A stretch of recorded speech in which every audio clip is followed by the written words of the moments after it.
Welcome to week 2. Hope everybody's doing well. Hope you had a great Martin Luther King Day and celebrating however you did. Hope everybody got acclimated okay to the syllabus. I know that there are a few of you that are still out there struggling to get the textbook. My copy is lent out.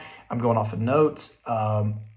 I am in the process of getting another one so that I can actually digitize it to get all that out so that everybody has those. So if you see a classmate that's asking for help and you have the capabilities to help them, please do so. I mean, that's what it means to be the body of Christ, is the idea. Now, for some, you might not have the opportunity, understandably so, but for some of you, you might be able to.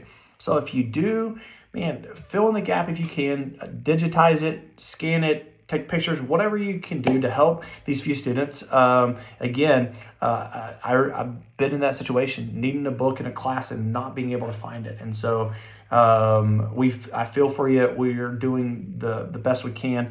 I am sorry that you're having to go through this. Again, I have another one coming. I'm hoping that it's going to be in fairly soon so that I can help in this process.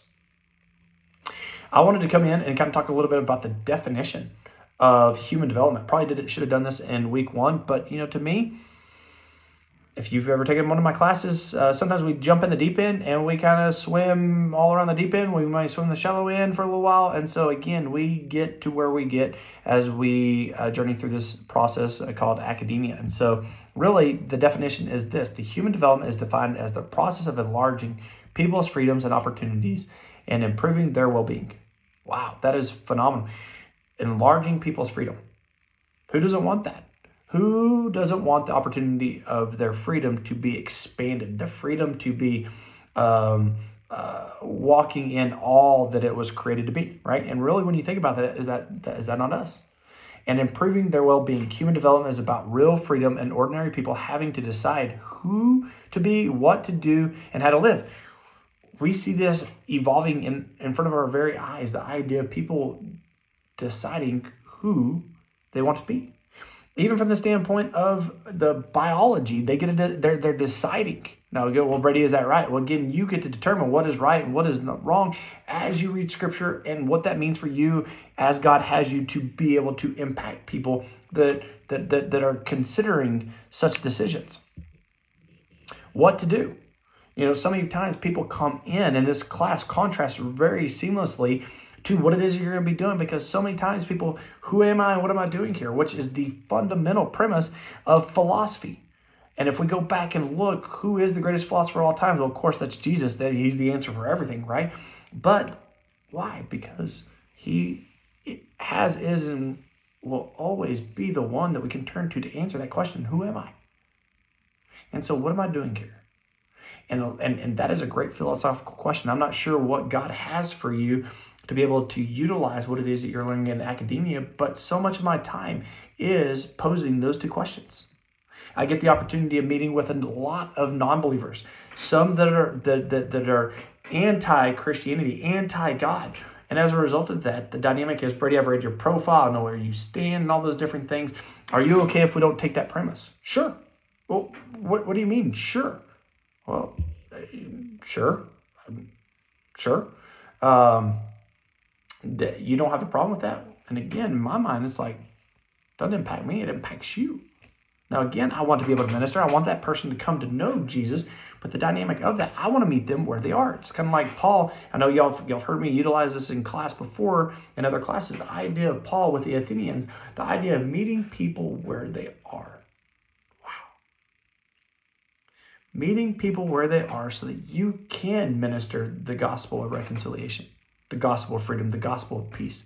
And having people knowing that just by them being alive, being born in their humanity, that guess what? That they are wanting a process of enlarging their freedom.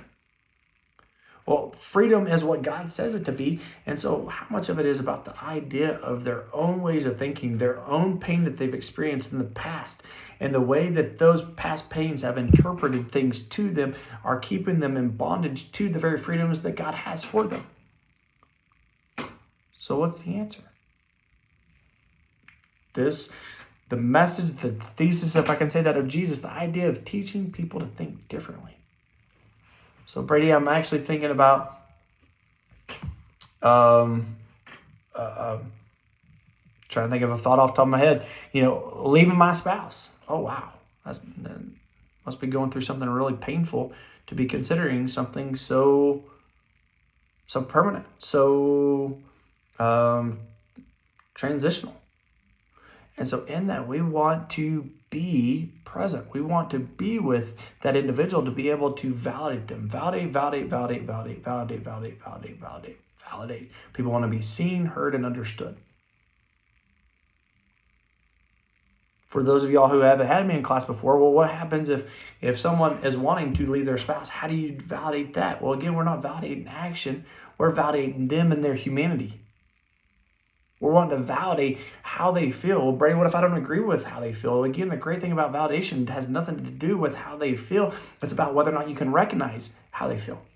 It's about, well, Brady, I don't like their thoughts. Again, it doesn't matter whether or not you like their thoughts. It's about whether or not you can actually acknowledge their thought.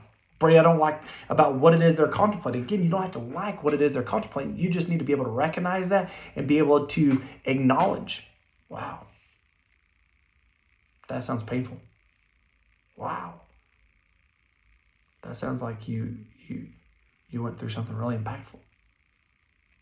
And so the dynamic of the stages that you're seeing, and as a result of that, I'm going to go ahead and kind of talk a little bit about the Blackboard discussion. The idea of little Billy, I think I call him Billy, at 3 is the idea of what? Being able to validate.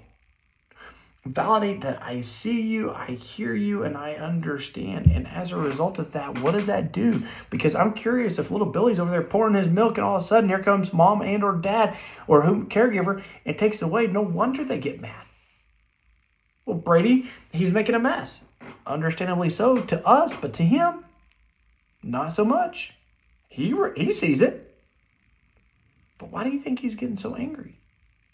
What is it that communicates when you take that milk away from him? What does it communicate? It can communicate, guess what? I don't trust you. Well, Brady, that's not what I intend to communicate. Well, again, I understand that's not what you intend to communicate, but is that the way that he received it when you took that away from him? Well, Brady is making a mess. I understand. Brady, that's not my heart. I understand it's not your heart, but could that be the very thing that you are communicating to him by taking this away? That's not my heart. Okay. What else could it communicate? And I like to help walk people through this, to help them think through the idea of what things could or do communicate. Because if they can understand the communication, they can acknowledge, they can own their part, and hopefully go to little Billy and say, you know what, bud? I missed it. And maybe the next time they wake up and they see little Billy pouring the cereal over there, and they lean up to him and say, hey, bud, you got this. I believe in you. Oh, hey, you got someone on the, you know what? Hey, but you got this. Brady, he's going to spill all the milk. Would you rather have spilt milk or the opportunity of Billy walking away from that experience thinking that his dad or mom doesn't trust him, doesn't believe in him? Well, Brady, of course, I want my son to know that I believe in him. Okay, great. Brady, do you realize what milk costs? Probably not, because my wife does all the shopping. I do other things, but again, that's one of the things that she does. So grateful for that. But again, so I don't. So what could we do to empower Billy so that this line of communication doesn't get conveyed? It doesn't cause him pain, because again, could you imagine the person and or persons that he wants to show, hey, I got this. Look how big I am. Look how amazing I am. Look how I'm doing this myself. And then all of a sudden, just to have that individual rush in and have that being taken away from them. Wow. I remember a story that John Eldredge wrote in a book called Father of God. I think it was Father by God. But he is talking, and again, if you are well-versed in this book, and I get this wrong, correct me, but he's, and it's a very stagist book as well, but it's more from the formation of, well, I guess more on the masculinity, the boy kind of side to men. And he's talking about the idea of his son wanting to go rock climbing. And so John said, hey, this is what I'm going to take him. We're going to go do this. It's going to be great. And so they get a guide, and they're climbing up this mountain. And they get to the place where the guide looks at them and says, okay, guys, this is the point of no return. We either turn back now and we move down the mountain, or we have to go all the way to the top. But this is the time that we have to decide this. And for John, he was like, okay, great. We're going back down. Why? Because he's thinking about his son and what it must take to get all the way up this mountain, and how they're only being held up by, some rope. And as he does this, he turns and looks and sees his son's eye as he's conveying this to the guide. And he sees something in his son that he was basically, in essence, like what we're talking about for Billy. That his son was hearing that his dad doesn't think he can do it. And there John had a decision to make. Oh, but I'm concerned that what happens if we get all the way up there, we get tangled up, something happens. And he was like, but telling him that he doesn't have what it takes is just as detrimental, if not more. So they decided to go ahead and go all the way up. And about halfway after they had made that point of no return, he said there they were dangling, I can't remember how many thousands of feet above, the ground. And they packed a lunch, and there they are being tied up, harnessed, whatever the terminology is, and they were sitting there eating a sandwich together. And he said his son got something in that very moment that all dads want to be able to, all parents, all caregivers want to be able to impart to their kiddos.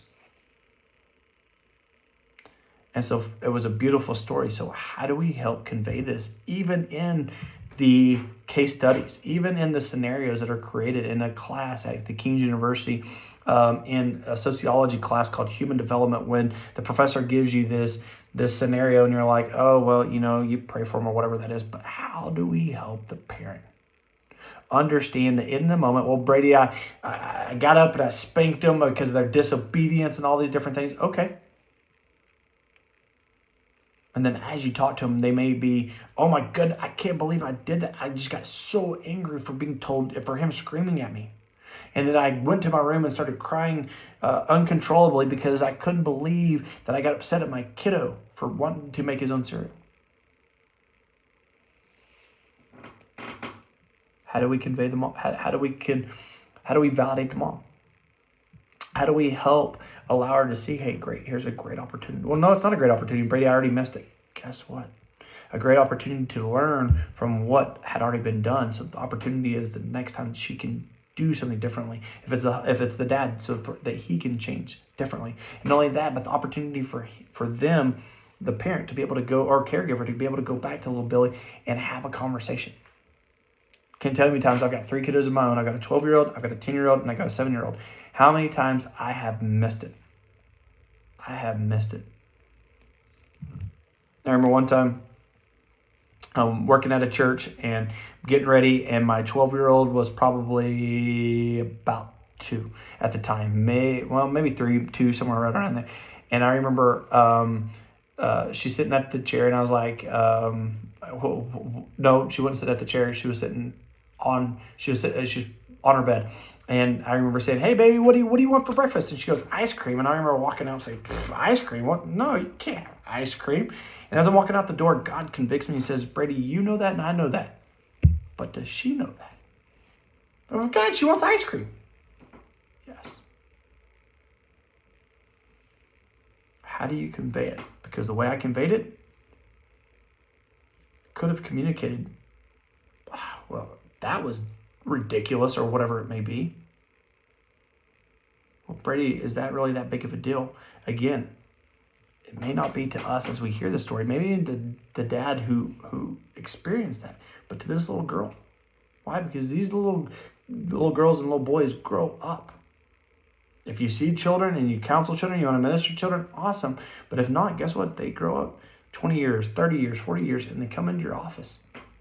And you're sitting there thinking, what is going on? What is going on? And as a result of that, I don't understand why this is such that big a deal. And as you're praying and as you are helping them get back to this place of understanding the formation of where this thought, this belief came in, all of a sudden what we see is what? Hey, there was a time when I was 3. I think it was about when I was 3. And man, I got yelled at. I got yelled at because I wanted ice cream. I got yelled at because I was pouring milk. So, you as the clinician, you as the pastor, how would you help little Billy if the mom, the dad, the caregiver brought him to you and say, there's something wrong with him. I try to help him pour cereal and he freaks out on me. Or the parent that comes and says, hey, help me. Apparently I'm doing something wrong. Why? Because I attempt to help my kiddo and they freak out on me. I don't understand what that is. So as you think about this discussion in your post, for those of you all that have already posted and you're going back and listening to this, you can always go back in there and add to your post. You don't have to. For those of you all that haven't posted yet, which is perfectly fine, how do you take this and apply this to how you would help the mom and or the little boy and or a combination of both? Do you bring them both in? You know what? I'd see them collectively, and then I would see them individually, and then I'd want to come back and see them collectively. Okay, great. Why? What is it that you're hoping to teach? What is it that you're hoping to impart? What is it you're hoping to restore?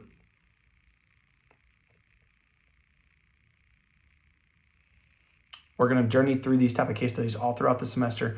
Again, for those of y'all that do not have a textbook, stay connected, okay? I know that you have these process papers that are due every week. If you haven't gotten a text or you haven't been able to find a classmate that would scan in or help you, take these lectures, create a process off of them and submit those so that we can continue to move forward with the grades and things of that nature. But again, these process papers are for you so that as you're going through all the different stages and all the author does a great job of unpacking them. And I'll come back with a follow-up post talking about, the different stages in growth development as well as factors affecting growth and development and things of that nature. And so it won't be a long, but as a result, it will kind of lay the foundations and it will correlate along with what it is that you're reading for those of you all that had the book. And so that you have this assimilated into you to be able to help as you meet with people. Okay, week 2, here we go. Have a great week. If you need anything, let me know. I can't wait to hear more about how you help the individuals involved in this this scenario. And have a great week too. And talk to you soon. Okay, thanks. Bye.